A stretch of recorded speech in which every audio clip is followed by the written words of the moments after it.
अस्सलाम वालेकुम दोस्तों, मैं कासिम अली शाह।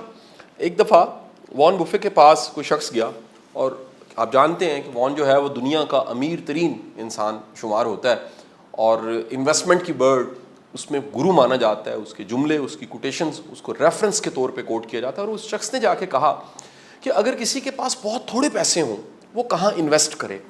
तो उसने जवाब दिया कि अगर आपके पास बहुत थोड़े पैसे हैं, आप प्रॉपर्टी की तरफ देख रहे हैं, आप किसी बिजनेस में इन्वेस्ट करने का सोच रहे हैं, आप ये देख रहे हैं कि मैं इन पैसों को इन्वेस्ट करूं, कोई प्लाजा खरीद लूं, दुकान खरीद लूं, और आपको नज़र आ रहा है कि ये सब चीज़ें इतने थोड़े पैसों में खरीदी नहीं जा सकती।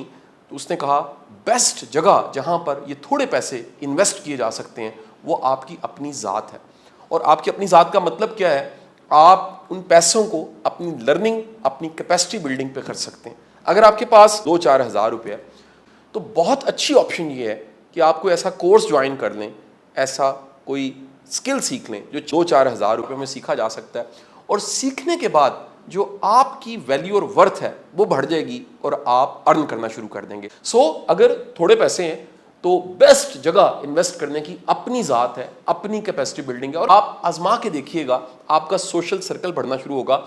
और सोशल सर्कल के बारे में अपनी वीडियोस में, अपने मुख्तलिफ मैसेजेस में कहता हूँ, ये अपॉर्चुनिटीज़ लेकर आता है। जिसका जितना बड़ा सोशल सर्कल होता है उतनी ज़्यादा अपॉर्चुनिटीज़ उसके पास आना शुरू हो जाती हैं। बात थोड़ी इन्वेस्टमेंट की नहीं है, बात है वो इन्वेस्टमेंट करनी कहाँ पर है। फिर आपको ये भी देखना होता है, ज़िंदगी को 3 स्टेजेस में तकसीम किया गया। ज़िंदगी की जो एक स्टेज है, जो बड़ी अहम स्टेज है, वो लर्निंग की स्टेज है, आप उसमें सीखते हैं। दूसरी जो स्टेज है वो अर्निंग की स्टेज है, जिसमें आप कमाते हैं। और ज़िंदगी की तीसरी स्टेज जो है वो रिटर्निंग की स्टेज है। आप ज़रूर देखिए कि इस वक्त आप किस स्टेज पे खड़े हैं। हमारा ये जो 3 स्टेजेस हैं इसका बैलेंस हमने नहीं सीखा होता। सीखने के वक्त में हम बहुत सा कमाना चाहते हैं, ज़्यादा नहीं कमा पाते, फ्रस्ट्रेट हो जाते हैं, फिर हम शॉर्टकट ढूंढते हैं, फ्रॉड करते हैं, धोखे करते हैं। हमें सीखने की स्टेज पे सिर्फ सीखना चाहिए, टका के सीखना चाहिए। इसको आप को टाइम के साथ डिफाइन भी ना कीजिएगा। लाजिम नहीं है, सीखने की उम्र तो सारी ज़िंदगी में सीखना चाहिए।